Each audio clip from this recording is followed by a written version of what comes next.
ஓம் சாந்தி. 23/10/2025 சாக்கார முரளி. இன்று சிவ பகவான் கூறுகிறார், இனிமையான குழந்தைகளே, தந்தை குழந்தைகளாகிய உங்களுக்கு நீச்சல் கற்றுத்தர வந்திருக்கிறார். அதன் மூலம் நீங்கள் இந்த உலகத்திலிருந்து கடந்து சென்று விடுவீர்கள். உங்களுக்காக உலகமே மாறிவிடுகிறது. கேள்வி: யார் தந்தைக்கு உதவியாளர்களாக ஆகிறார்களோ அவர்களுக்கு அந்த உதவியின் பிரதிபலனாக பிராப்தி என்ன கிடைக்கிறது? பதில்: எந்த குழந்தைகள் இப்போது தந்தைக்கு உதவியாளர்களாக ஆகிறார்களோ அவர்களை தந்தை எப்படி ஆக்கி விடுகிறார் என்றால், அரைக்கல்ப காலத்திற்கு யாருடைய உதவியோ வழியோ பெற வேண்டிய அவசியமே இருக்காது. எவ்வளவு பெரிய தந்தை! ஆனால் குழந்தைகளே, நீங்கள் என்னுடைய உதவியாளர்களாக ஆகவில்லை என்றால் நான் சொர்க்கத்தை எப்படி ஸ்தாபிக்க முடியும் என்று சொல்கிறார். ஓம் சாந்தி. இனிமையிலும் இனிமையான வரிசை கிரமமான மிகவும் இனிமையான ஆன்மீக குழந்தைகளுக்கு ஆன்மீக தந்தை புரிய வைக்கிறார். ஏனென்றால் குழந்தைகள் மிகவும் புத்தியற்றவர்களாக ஆகிவிட்டிருக்கிறீர்கள். ராவணன் மிகவும் புத்தியற்றவர்களாக ஆக்கிவிட்டான். இப்போது தந்தை நம்மை எவ்வளவு புத்திசாலிகளாக ஆக்குகிறார். இப்போது நீங்கள் எவ்வளவு பெரிய பரீட்சையில் பாஸ் ஆகிறீர்கள். சரியாக கற்பிப்பவர் யார், படிப்பவர் யார் என்று சற்று சிந்தித்து பாருங்கள். நாம் ஒவ்வொரு கல்பத்திலும் 5000 வருடங்களுக்கு பிறகு தந்தை ஆசிரியர் சத்குருவை மீண்டும் சந்தித்து கொண்டே இருப்போம். இந்த நிச்சயமும் இருக்கிறது. நாம் எவ்வளவு உயர்ந்ததிலும் உயர்ந்த தந்தையிடமிருந்து எவ்வளவு உயர்ந்த ஆஸ்தியை அடைகிறோம் என்பதை குழந்தைகளாகிய நீங்கள் மட்டும்தான் அறிந்திருக்கிறீர்கள். ஆசிரியரும் படிக்க வைத்து ஆஸ்தி கொடுக்கிறார் அல்லவா? புதிய உலகத்தில் ராஜ்யம் செய்வதற்காக உங்களையும் பாபா படிக்க வைத்து உங்களுக்காக உலகத்தையே மாற்றிவிடுகிறார். இப்பொழுது உங்களுடைய புத்தியில் உலகத்தின் முதலிடை கடைசி ஞானம் இருக்கிறது. நீங்கள் உங்களை மாணவர்கள் என்று புரிந்திருக்கிறீர்கள். நீச்சலும் கற்றுக்கொள்கிறீர்கள். பெரிய பெரிய ஸ்கூல்ஸ்ல ஸ்விம்மிங் பூல் எல்லாம் இருக்கும். ஸ்விம்மிங்கும் சொல்லி கொடுப்பாங்க. அதுபோல பாபா இங்க படிக்கிறீங்க, மாணவர்களா இருக்கிறீங்க, நீச்சலும் கத்துக்கிறீங்க அப்படின்றார். என்னுடைய படகை கரை சேர்த்திடுங்கள் என்று சொல்கிறார்கள் அல்லவா? இப்பொழுது உங்களுடைய நீச்சல் எப்படி இருக்கிறது பாருங்கள். ஒரே அடியாக மேலே சென்று விடுவீர்கள். அதாவது ஆத்மாக்களாகிய நீங்கள் உங்களுடைய வீட்டிற்கு சென்று விடுவீர்கள். அங்கே சூரியன் சந்திரன் போன்றவை இருப்பதில்லை என்று நீங்கள் அறிவீர்கள். அது நம்முடைய வீடு, நாம் அங்கே வசிப்பவர்கள் என்று உங்களுக்கு குஷியாக இருக்கிறது. மனிதர்கள் முக்தி தாமத்திற்கு செல்வதற்காக பக்தி செய்கிறார்கள், முயற்சி செய்கிறார்கள். ஆனால் யாரும் செல்ல முடியாது. ஆனால் குழந்தைகளாகிய உங்களுக்கு பாபா வந்துவிட்டார், தன்னுடைய வீட்டிற்கு அழைத்து செல்வார் என்பது தெரியும். இனிமையிலும் இனிமையான தந்தை நம்மை வீட்டிற்கு அழைத்து செல்வதற்கு தகுதியானவர்களாக ஆக்குகிறார். எதற்காக அரைக்கல்ப முயற்சி செய்தும் கூட ஆக முடியவில்லையோ அப்படி தகுதியானவர்களாக ஆக்குகிறார். உங்களை இப்போது ஆஸ்திகர்கள் என்று சொல்லப்படுகிறது. நீங்கள் தந்தையை நல்ல முறையில் அறிந்திருக்கிறீர்கள். மேலும் தந்தை மூலமாக சிருஷ்டி சக்கரத்தையும் கூட தெரிந்திருக்கிறீர்கள். மற்றபடி முக்தி, ஜீவன் முக்தி ஞானம் யாருக்குள்ளும் இல்லை, தேவதைகளுக்குள்ளும் இல்லை என்று தந்தை கூறுகிறார். பக்தி மார்க்கத்தில் குழந்தைகள் தந்தையின் பாதங்களில் விழுகிறார்கள். அதற்கு பாபா, எனக்கு பாதங்கள் கிடையாது, நான் எப்படி எனக்கு பாத பூஜை செய்விப்பேன் என்று கேட்கிறார். மேலும் குழந்தைகள் உலகத்தின் எஜமானர்களாக ஆகிறார்கள். அவர்களை பூஜை செய்ய வைக்க மாட்டேன் என்கிறார். உண்மையில் தந்தையின் ஆஸ்திக்கு குழந்தைகள் அதிகாரிகள். ஆனால் பணிவு தன்மையை காட்டுகிறார்கள். அதாவது பணிவு தன்மை காட்டுறதுக்காக அப்படிப்பட்ட பழக்கங்கள் எல்லாம் வந்திருக்கு அப்படின்றார். குழந்தைகளே, இப்போது நீங்கள் எனக்கு உதவியாளராக ஆகுங்கள். பிறகு நீங்கள் யாருடைய உதவியும் பெற தேவையில்லாத அளவிற்கு உங்களை உயர்த்துகிறேன் என்று தந்தை புரிய வைக்கிறார். நீங்கள் யாரிடமும் வழி கேட்க வேண்டிய அவசியம் இருக்காது. இங்கே தந்தை குழந்தைகளின் உதவியை பெற்றுக்கொண்டிருக்கிறார். அவர் கூறுகிறார், குழந்தைகளே, இப்போது சீச்சியானவர்களாக ஆகாதீர்கள். மாயையிடம் தோல்வி அடையாதீர்கள். இல்லையென்றால் பெயரை கெடுத்து விடுவீர்கள். குத்து சண்டை நடக்கும் போது யாராவது வெற்றி அடைந்தால் ஆஹா ஆஹா என்று சொல்கிறார்கள். தோற்று போகிறவரின் முகம் வெளுத்து போகிறது. இங்கும் கூட தோல்வி அடைகிறார்கள். இங்கே தோல்வி அடைபவர்களை முகத்தை கருப்பாக்கி கொண்டார்கள் என்று சொல்லப்படுகிறது. வருவதோ அழகாக ஆகுவதற்கு, ஆனால் என்ன செய்து விடுகிறார்கள்? அடைந்த வருமானம் அனைத்தும் காலியாகி விடுகிறது. பிறகு புதிதாக தொடங்க வேண்டி இருக்கிறது. நீங்கள் தந்தையை அன்பு செய்கிறீர்கள். விநாச காலத்தில் விபரீத புத்தி என்று பாடப்பட்டிருக்கிறது. உங்களுடையது அன்பு புத்தி ஆகும். நீங்கள் சங்கம யுகத்தை பற்றி நன்றாக புரிய வைக்க முடியும். அதாவது பாபா எப்படி வந்து அனைத்து ஆத்மாக்களையும் அழைத்து செல்கிறார் என்பதை புரிய வைக்க முடியும். உலகத்தில் இந்த எல்லையற்ற நாடகத்தை பற்றி யாருக்கும் தெரியாது. இது எல்லையற்ற நாடகம் என்பதையும் நீங்கள்தான் புரிந்திருக்கிறீர்கள். வேறு யாரும் சொல்ல முடியாது. இப்போது நீங்கள் ஞானக்கடலில் மூழ்கி எழுவதின் மூலம் தேவதையாகி விடுகிறீர்கள். யாராவது நன்றாக ஃபேஷன் செய்து கொண்டால் இவர் தேவதை போல் ஆகிவிட்டார் என்று சொல்வார்கள். இப்போது நீங்கள் கூட ரத்தினமாக ஆகிறீர்கள்.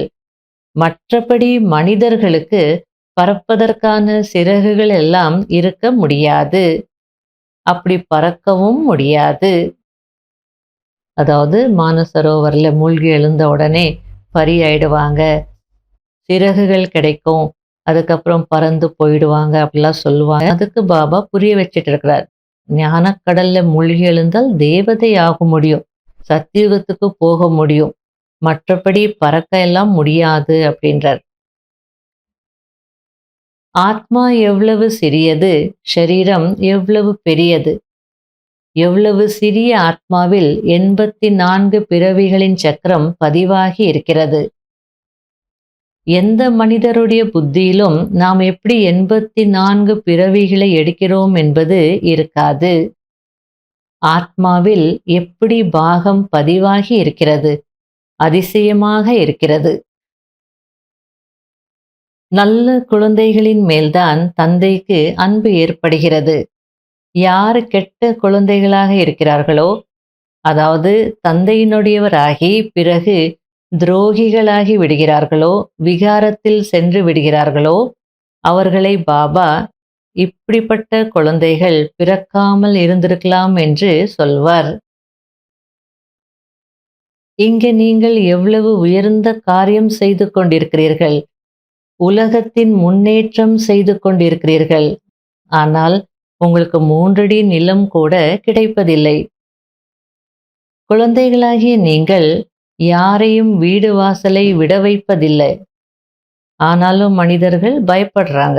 ஆரம்ப காலத்துல அப்படி நடந்ததுனால இன்னைக்கும் அந்த பயம் இருந்துகிட்டே இருக்கு. பிரம்மகுமாரிஸை பார்த்தோன்னே இங்க போனாலே வீடு வாசலெல்லாம் விட்டுட்டு போயிடுவாங்க அப்படின்னு தான் தோணும். தாய்மார்களை முன்னால் வைக்க வேண்டும். அமைதி ஊர்வலத்திலும் கூட முன்னாள் தாய்மார்கள் இருக்க வேண்டும் என்று தந்தை கோருகிறார். உங்களுடைய பேட்ஜும் கூட ஃபர்ஸ்ட் கிளாஸாக இருக்கிறது. ஆகையால இந்த பேட்ஜ் மூலமாக கூட நிறைய சேவை செய்ய முடியும் அப்படின்றார். நல்லது. இனிமையிலும் இனிமையான தேடி கண்டெடுக்கப்பட்ட செல்ல குழந்தைகளுக்கு மாத்பிதா பாப் தாதாவின் அன்பு நினைவுகள் மற்றும் குட் மார்னிங்.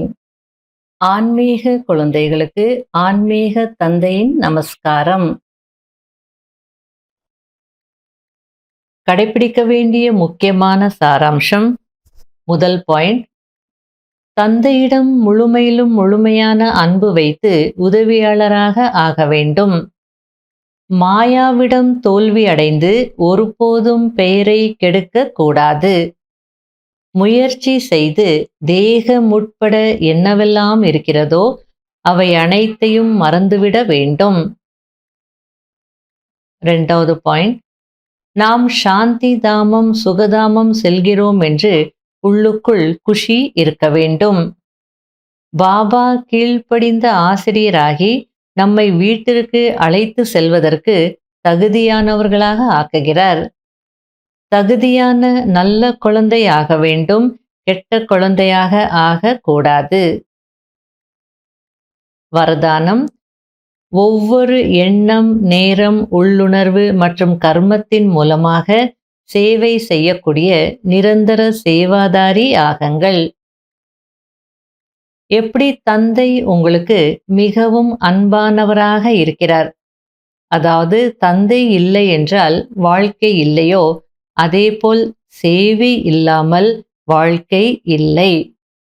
எனவே நிரந்தர யோகி ஆகுவதின் கூடவே நிரந்தர சேவாதாரி ஆகுங்கள்.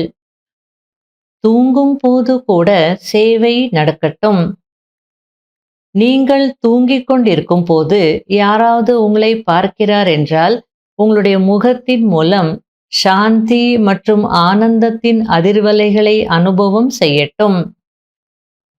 ஒவ்வொரு கர்மேந்திரியத்தின் மூலம் தந்தையின் நினைவை ஏற்படுத்தும் சேவையை செய்து கொண்டே இருங்கள்.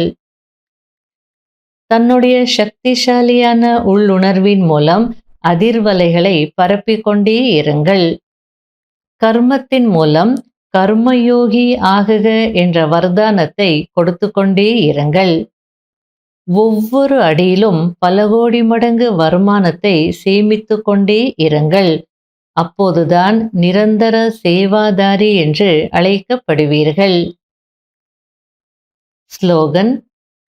தன்னுடைய ஆன்மீக ஆளுமையை நினைவில் வையுங்கள், அப்பொழுது மாயாவை வென்றவராக ஆகி விடுவீர்கள். அவ்யக்த சமிகை. எப்படி பேசுவதில் பயிற்சி செய்து செய்து பேச்சில் சக்தி நிறைந்தவர்களாக ஆகிவிட்டீர்களோ, அதேபோல் சாந்தியின் சக்தியின் பயிற்சியாளராக ஆகிக்கொண்டே செல்லுங்கள். வரும் காலகட்டத்தில் பேச்சின் மூலமாகவோ ஸ்தூல சாதனங்கள் மூலமாகவோ சேவை செய்வதற்கு நேரம் கிடைக்காது. அப்படிப்பட்ட நேரத்தில் சாந்தியின் சக்தியின் சாதனம் தேவையாக இருக்கும். ஏனென்றால் எந்த அளவிற்கு எது ஒன்றும் மகான் சக்திசாலியாக இருக்கிறதோ அந்த அளவிற்கு அது சூக்ஷ்மமானதாக இருக்கும். பேச்சை விட சுத்தமான சங்கல்பம் சூக்ஷ்மமானது. எனவே சூக்ஷ்மத்தின் பிரபாவம் சக்தி வாய்ந்ததாக இருக்கும். அதாவது ஞான மார்க்கத்திற்கு வந்த பிறகு ஞானம் பேசி பேசி அல்லது மற்றவர்களுக்கு ஞானம் சொல்லி சொல்லி நீங்க பேச்சில் சக்தி நிறைந்தவர்களாக ஆயிட்டீங்க. ஆனா இப்போ சாந்தியின் சக்தியின் பயிற்சியாளராக ஆகுங்க. ஏன்னா இனி வரக்கூடிய காலங்கள்ல பேச்சின் மூலமாகவோ ஸ்தூல சாதனங்கள் மூலமாகவோ சேவை செய்ய நேரம் இருக்காது. சூக்ஷ்மத்துல போக வேண்டி இருக்கும். அந்த மாதிரி நேரங்கள்ல அமைதி சக்தியின் சாதனம் மூலமாக தான் சேவை செய்ய முடியும். அதுதான் தேவையாக இருக்கும். அதனால பாபா புரிய வைக்கிறார், எது ரொம்ப மகான் சக்திசாலியாக இருக்குமோ அது ரொம்ப சூக்ஷ்மமானதாக இருக்கும். ஸ்தூலத்திலையும் சரி சூக்ஷ்மத்திலையும் சரி. ஆகையால கர்மத்தை விட பேச்சு சக்திசாலியானது, பேச்சை விட சங்கல்பம் சக்திசாலியானது, சங்கல்பத்தை விட வைப்ரேஷன் அதை விட சக்திசாலியானது. அதனால அந்த சூக்ஷ்மத்தின் தாக்கத்தை ஏற்படுத்துங்க அப்படின்றார். ஓம் சாந்தி.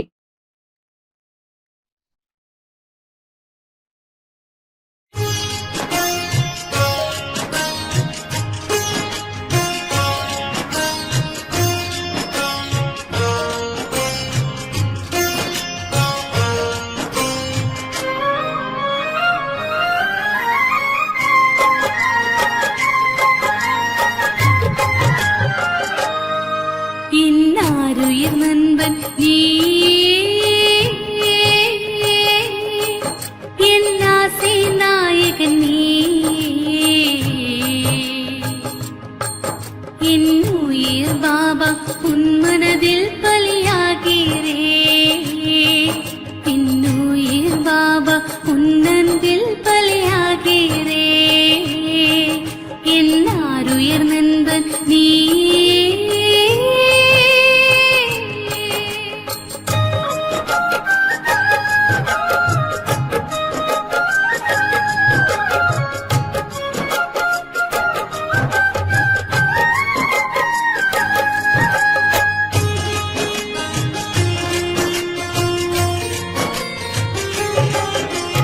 தூரதேசம் இருந்து வந்து முரளி சொன்னாய் பாபா, தூங்கியிருந்த உயிர்களுக்கெல்லாம் நிம்மதி தந்தாய் பாபா. தூரதேசம் இருந்து வந்து முரளி சொன்னாய் பாபா, தூங்கியிருந்த உயிர்களுக்கெல்லாம் நிம்மதி தந்தாய் பாபா. பாபா என்னும் பெயரில் மந்திரத்தான் இருக்கிறது, மாயா என்னும் பேரே மதுவே அழிகிறது. அதர்ம உலகம் மாறட்டுமே, புது ஸ்வர்க்க உலகம் தொடங்கட்டுமே. என் உயிர் பாபா உன் மனதில் பலியாகிறே,